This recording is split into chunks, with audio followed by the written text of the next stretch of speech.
সুপ্রিয় শিক্ষার্থী বন্ধুরা, আসসালামু আলাইকুম। আমাদের বিদ্যালয় ইউটিউব চ্যানেল এবং আমাদের বিদ্যালয় ফেসবুক পেজ থেকে আমি তাজুল ইসলাম তোমাদের সকলকে জানাচ্ছি আরও একবার স্বাগতম। শিক্ষার্থী বন্ধুরা, আজকে প্রায় 6 দিন হয়েছে যে আমার গলা বসে আছে, যার কারণে আমি কোনো ইউটিউবে ভিডিও আপলোড দিতে পারতেছি না। এই যে এখন যে কথা বলতেছি, প্রচুর কষ্ট হচ্ছে। এখন দেখি যদি আজকেও যদি ভিডিও আপলোড না দিই, তাহলে ভিডিওর মাঝখানে অনেকটা লম্বা গ্যাপ হয়ে যাবে। তাই কষ্ট করে হলেও আজকে ভিডিওটা আপলোড করতেছি। যাই হোক বন্ধুরা, তোমরা যদি আমার এই ভিডিওটা বেশি করে শেয়ার করে দাও, তাহলে আমার এই কষ্টের সার্থকটা কিছু হলেও হবে। আশা করছি যদি ভিডিও ভালো লাগে তাহলে বন্ধুদের মাঝে শেয়ার করে দিবে। তো শিক্ষার্থী বন্ধুরা, আমাদের আজকের ভিডিওতে আমরা ইম্পারেটিভ সেন্টেন্সের ইনডাইরেক্ট নারেশন করব। তো এর আগে আমার এই চ্যানেলে অ্যাসার্টিভ সেন্টেন্স এবং ইন্টারোগেটিভ সেন্টেন্সের উপর 2টা ভিডিও আপলোড করা আছে। সেই ভিডিওগুলো দেখলে তুমি আজকের ভিডিওটা আরো দ্রুত বুঝতে পারবা। তুমি যদি প্রত্যেকটা ভিডিও দেখে আসো, তাহলে তোমার জন্য সহজ লাগবে নারেশন করতে। তো প্রথম ভিডিওতে আমি তোমাদেরকে নারেশনের যাবতীয় যত শর্টকাট আছে সকল শর্টকাট সেই ভিডিওতে আপলোড করেছি। তুমি 8টা না দেখো, তবে প্রথম ভিডিওটা মাস্ট বি দেখে আসবা, তাহলে তোমার নারেশন যেটা হোক না কেন মাস্ট বি তোমার কাছে সহজ লাগবে। তো আজকের ভিডিওতে আমরা ইম্পারেটিভ সেন্টেন্স কিভাবে একটা সূত্র দিয়ে করব সেটা নিয়ে আলোচনা করব। তো চলো শুরু করি। তো বন্ধুরা, আমাদের যেই কোনো সেন্টেন্সকে আমরা নারেশন করি না কেন, আমাদের একটা কমন সূত্র লাগবে। সেটা হচ্ছে এটা যে তুমি যেই সেন্টেন্সে স্পেসে দেওয়া থাকুক না কেন, তোমাকে এই সূত্রটাই ফলো করতে হবে। অর্থাৎ প্রথমে তোমাকে বক্তা বসাতে হবে, তারপরে রিপোর্টিং ভার্ব বসাতে হবে, তারপরে শ্রোতা বসাতে হবে, এবং শ্রোতার পরে হচ্ছে কমার পরিবর্তন করতে হবে, তারপরে তোমাকে পার্সনের পরিবর্তন করতে হবে, তারপর ভার্বের পরিবর্তন করতে হবে, এবং তারপর বাকি অংশের কাজ করতে হবে। এই যে যেই সূত্রটা দেওয়া আছে, এই সূত্রটা হচ্ছে ইউনিভার্সাল ট্রুথের মতো বলা যায়। অর্থাৎ তোমাকে নারেশন করতে হলে মাস্ট বি এই সূত্রটা তোমাকে জানতেই হবে। এই সূত্রটা দিয়েই মূলত প্রত্যেকটা সেন্টেন্সের তুমি নারেশন করবা।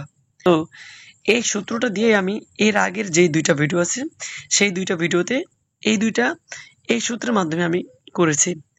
আজকেও তোমাদেরকে আমি এই সূত্রের মাধ্যমে করে দেখাবো। তবে এখানে একটা কথা বলে দেই, যেখানে আমরা যে পার্সনের পরিবর্তনটা দেখতে পাই, এটা কিন্তু মূলত আমরা ফার্স্ট পার্সন এবং সেকেন্ড পার্সনে পরিবর্তন করব। যদি রিপোর্টের স্পেসে বা ইনভার্টেড কমার মধ্যে থার্ড পার্সন থাকে, তাহলে কিন্তু কোনো পরিবর্তন করব না। তো আরেকটা জিনিস জানা লাগবে, সেটা হলো রিপোর্টিং ভার্ব।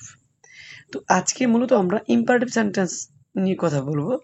তো এই যে ইম্পারেটিভ সেন্টেন্স যদি রিপোর্টের স্পেসের মধ্যে হয়, অর্থাৎ ইনভার্টেড কমার মধ্যে যদি দেখো ইম্পারেটিভ সেন্টেন্স রয়েছে, তাহলে তোমাকে রিপোর্টিং ভার্ব হিসেবে ব্যবহার করতে হবে অর্ডারড, রিকোয়েস্টেড অথবা অ্যাডভাইসড। এখানে দেখো, তোমাদেরকে আমি বাংলায় লিখে দিছি যাতে তোমরা বুঝতে পারো যে কখন কোনটা তুমি ব্যবহার করবা। যদি আদেশ হয় তাহলে অর্ডার ব্যবহার করবা, যদি অনুরোধ হয় তাহলে রিকোয়েস্টেড ব্যবহার করবা, এবং রিপোর্টেড স্পিচ দ্বারা যদি তুমি উপদেশ বোঝো তাহলে তুমি অ্যাডভাইস ব্যবহার করবা। আর কমার পরিবর্তে তোমাকে ব্যবহার করতে হবে টু অথবা নট টু। তবে মনে রাখবা, যদি ইম্পারেটিভ সেন্টেন্সটি না বোধক হয় বা ডোন্ট বা নেভার দিয়ে শুরু হয়, তাহলে কেবল আমরা নট টু ব্যবহার করব, আর অন্য সব ক্ষেত্রে আমরা টু ব্যবহার করব। তো বন্ধুরা, চলো এইবার আমরা উদাহরণ করি, তাহলে খুব ভালো বুঝতে পারবো। আমাদের প্রথম যেই উদাহরণ সেটা হলো he said to me open the ডোর।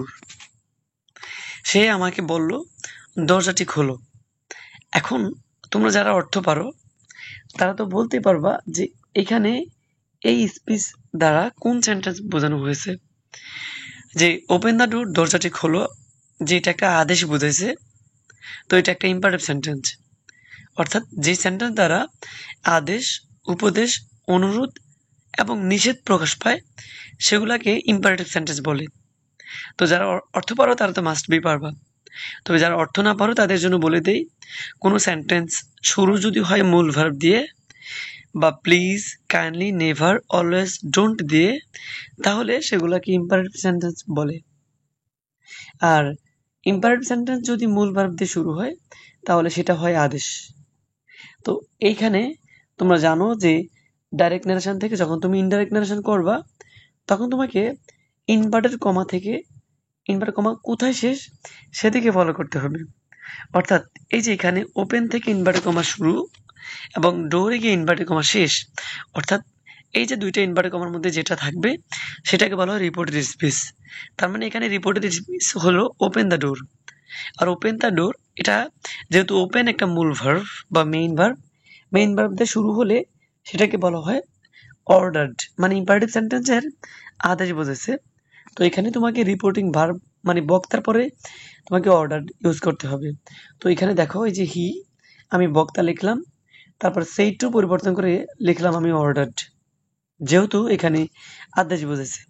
তারপর শ্রোতা হলো মি আর মি ইউজ করলাম, কমার পরিবর্তে এখানে আমি টু বসালাম। আমরা জানি ইম্পারেটিভ সেন্টেন্স যদি না বোধক হয় তাহলে আমরা নট টু ব্যবহার করব, আর যদি না বোধক না হয় তাহলে টু ব্যবহার করব। এই জন্য এখানে আমি টু ব্যবহার করলাম। তবে একটা কথা মনে রাখবা, ইম্পারেটিভ সেন্টেন্সে যদি কোনো পার্সন না থাকে তাহলে টোটালি সেন্টেন্সটা যেভাবে আছে সেভাবে বসে দিবা। এখানে ওপেন দ্য ডোর, এখানে কোনো পার্সন নেই, এই জন্য আমি ওপেন দ্য ডোর এটা যা আছে তাই পরিবর্তন না করে সেটাই বসে দিলাম। আশা করছি বন্ধুরা তোমরা এটা বুঝতে পারছো। তো তারপরে আমাদের সেকেন্ড যেই এক্সাম্পল সেটা হলো Rana say to me please help me. এখানে দেখো তুমি এই যে রিপোর্টের স্পিচটা প্লিজ হেল্প মি, সর্বপ্রথম এটা ফলো করো। এটা কোন সেন্টেন্স? তো এখানে দেখো প্লিজ দিয়ে বাক্য শুরু হয়েছে। তো আমি একটু আগে তোমাদেরকে বলছিলাম কোনো সেন্টেন্স যদি মূল verb please, kindly, never, always, don't এবং লেট দিয়ে শুরু হয় তাহলে সেটাকে ইম্পারেটিভ সেন্টেন্স বলে। তো এটা একটা ইম্পারেটিভ সেন্টেন্স। এবং এটাও বলেছিলাম যদি প্লিজ বা কাইন্ডলি থাকে তাহলে সেটা হয় অনুরোধ। তো এখানে প্লিজ হেল্প মি, দয়া করে আমাকে সাহায্য করো, এই যে প্লিজ দিয়ে আমরা অনুরোধ বুঝলাম। তো এখানে রিপোর্টিং ভার্ব বসবে রিকোয়েস্টেড। তো দেখো বক্তা আমরা জানি প্রথমে বসাতে হবে রানা, এই বক্তা বসালাম, তারপরে সেইটুর পরিবর্তে আমি বসালাম রিকোয়েস্টেড, যেহেতু এটা দিয়ে আমরা অনুরোধ বুঝছি। তারপরে শ্রোতা হলো মি এর মি বসালাম, কমার পরিবর্তে টু বসালাম, এবং এই যে please, kindly, never, always, don't এই সমস্ত বাক্যের ক্ষেত্রে ইম্পারেটিভ সেন্টেন্সের ক্ষেত্রে এই সামনের সংকেতগুলো বাদ যায়। আরো সহজ কথা মনে রাখবা, ইম্পারেটিভ সেন্টেন্সে যখন তুমি ইনডাইরেক্ট নারেশন করবা তখন স্পিচের মধ্যে তোমাকে মূল ভার্ব থেকে বাক্যাংশ লিখতে হবে। এখানে মূল ভার্ব হলো হেল্প, এই জন্য লিখলাম আমি হেল্প, আর প্লিজটা বাদ হয়ে গেল। আর এখানে মি, এই যে মি একটা পার্সন, মি হলো ফার্স্ট পার্সন।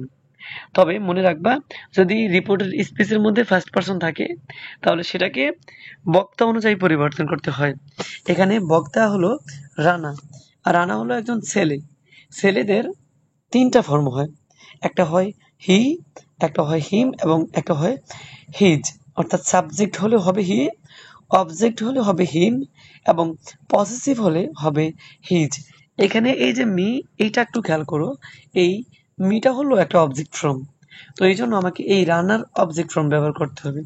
আর রানার একটা যেহেতু ছেলে, আর ছেলেদের সাবজেক্ট হলো হি এবং অবজেক্ট হলো হিম, এই জন্য এটা যেহেতু ছেলে এই জন্য আমি এখানে হিম ইউজ করলাম। আশা করছি বন্ধুরা তোমরা এই পার্সনের কাজটা বুঝতে পারছো।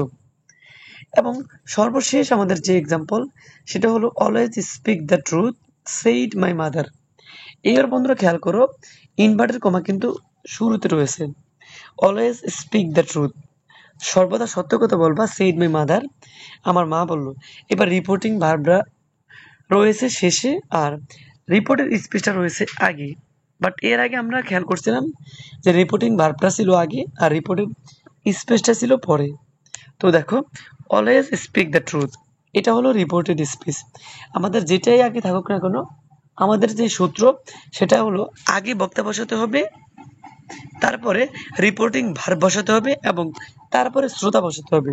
তো আমরা যদি সেটা ফলো করি, এখানে বক্তা হলো মাই মাদার, এই যে মাই মাদার, এটা এই মাই মাদারের দেখো এখানে আমি বক্তা বসালাম মাই মাদার। এবার অলওয়েজ স্পিক দ্য ট্রুথ এই সেন্টেন্সটা দ্বারা আমরা মূলত উপদেশ বুঝি যে সবসময় সত্য কথা বলবা। তো উপদেশ বোঝালে রিপোর্টিং ভার্ব হয় অ্যাডভাইসড। আর এখানে যেহেতু শ্রোতা হিসাবে কেউই নাই, এই জন্য শ্রোতা ব্যবহার না করে আমি কমার পরিবর্তন চলে গেলাম। তো আমরা জানি কমার পরিবর্তে বসে হলো টু, এবং তারপরে আমরা জানি যে ইম্পারেটিভ সেন্টেন্সে মূল ভার্ব থেকে বাকি অংশ লিখতে হয়। এখানে দেখো অলওয়েজ কিন্তু মূল ভার্ব না, অলওয়েজ অর্থ সব সময়, আর স্পিক অর্থ কথা বলা। তো কথা বলা সেটাই মূলত ভার্ব। তো এখানে মূল ভার্ব থেকে বাকি অংশ লিখতে হবে। মূল ভার্ব হলো স্পিক, এই জন্য স্পিকের স্পিক আর দ্য ট্রুথ ইউজ করলাম। তো বন্ধুরা, এই হলো আমাদের আজকের যে ইম্পারেটিভ সেন্টেন্স রয়েছে সেই ইম্পারেটিভ সেন্টেন্সের ইনডাইরেক্ট নারেশন করার শর্টকাট নিয়ম।